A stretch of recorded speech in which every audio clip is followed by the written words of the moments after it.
Do you really think that heavy weapons are dominant now? Well, let me remind you of one of the most dominant heavy weapons in D2 PvP history. And before we fully hop into this video, I want to remind you guys that the road to 1500 subscribers is very close, so make sure to subscribe, like, share, and comment if you're new. Alright, back to the video. So the intrinsic perk of the colony is insectoid robot grenades. This weapon's grenades are insectoid robots that chase targets and explode close to them. You know, the tracking termites on the ground. It comes with high velocity rounds, linear compensator, serve the colony, which is insectoid robot grenades quickly repopulate the magazine from reserves while the colony is unequipped. Pretty much just a fancy way of saying auto-loading holster. And it comes with the trait 2 composite stock and deeper pockets as the catalyst. I hope they really change that catalyst and add something else on top of it, but I digress. That'll be for later in the video. But it's a solid weapon with some solid perks. So we all know that colony gets most of its usage from PvP, but how does it really stack up in PvE? The colony's PvE pick rate right now is at a 0.0272%, which sounds abysmal, which it is actually, because when you consider it versus the Edge Transit, which is the example I'm using, the top PvE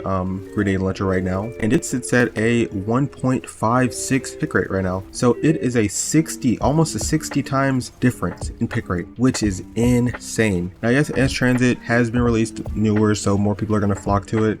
It definitely has the better boss perks for sure, but why is it getting picked so much more? Well, you can argue that it's a bit disingenuous, I think, on my part, because they both used for different things. I would frame colony as more of a ad clearing weapon versus Edge Transit really just being for boss fights and DPS dealing. But still, to see this type of disparity between these two grenade launchers is insane to me. Now all that largely leads to my issue with the colony. The colony in theory should be a top tier ad clearing exotic. The problem is that it's not. It's nowhere near close to being a top tier ad clearing exotic, especially not for what it warrants using heavy ammo. It is nowhere near where it should be. After the deserved PvP nerf, it doesn't excel anywhere. It doesn't excel in PvP because PvP takes 2 shots to kill and you get 3 on pickup. You can't use it in PvP. You can't use it in PvE. It gets outclassed everywhere. And I just don't understand it. I don't understand why it's so bad.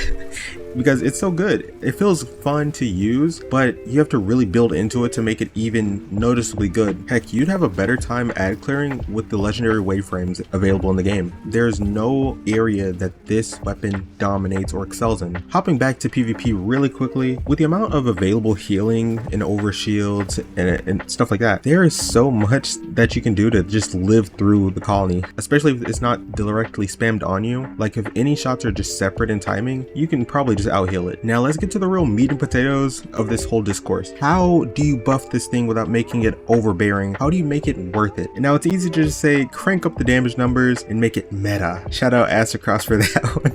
I love watching his videos, shout out to him. But the real solution, my solution, is to play on the ad clear capabilities. Multi-kills spawn more powerful insectoid robots, and or to help with the ammo economy, insectoids return if no enemies are in proximity. Something like that. I think that would be how I would buff it. But how would you buff it? How would you buff or change the colony? Let me know in the comment section. I really do think that playing on the ad clear capabilities make it fun and usable. Not everything needs to be great at damage. I just want a really good ad clearing insectoid spamming grenade launcher. I think that'd be cool. I think the colony is in a super weird spot. It's not bad enough to warrant it getting a full-on buff or rework before like other weapons like the hierarchy needs it probably. I recently dropped a short on that, check that out, but it definitely does deserve some love from Bungie. Now that's all I have for today, and as always, thanks for watching the video, guys. I love you guys that come to support me all the time, and if you like this video, be sure to check out some of my others as well. I have a full vids playlist where videos kind of like this one are posted. I also have shorts where I talk about a lot of different things, and we also have the Discord again, so make sure to drop